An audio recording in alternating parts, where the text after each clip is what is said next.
avec, en novembre 1927. En 1927, le nouveau sultan annonce au pacha et au caïd que voilà, c'est lui, il a été élu. C'est intéressant d'ailleurs d'imaginer que c'est lui-même qui écrit pour annoncer son élection.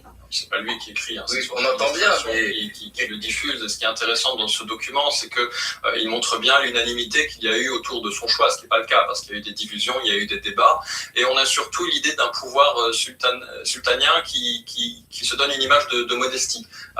Il reçoit humblement ce qu'il appelle littéralement le fardeau du sultanat. Il reçoit un pouvoir dont potentiellement il n'aurait pas voulu.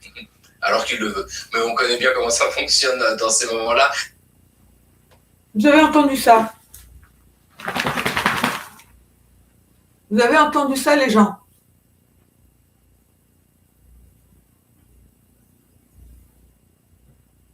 Une image d'humilité. Une image d'humilité. Vraiment. Un pouvoir dont il ne voulait pas. Vous pensez que cet homme, ce jeune, cet adolescent de 18 ans, il voulait ça? Vraiment? Vous êtes des malades ou quoi?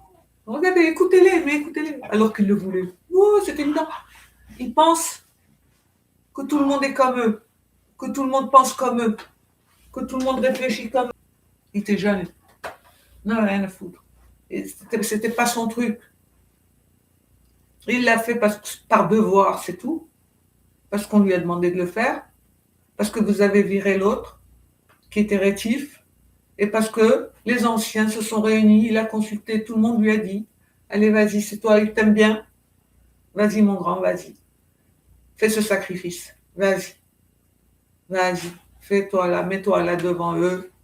Écoute-les. Sois gentil avec eux. Sois poli. Et voilà. Mais il avait derrière lui tout le peuple entier, le pays entier, certainement, sa famille, tout le monde. Vous comprenez bien ça ou pas? Non, mais eux, non. C'est lui qui voulait le pouvoir, il n'était pas humble. M'énerve. Allez, on continue.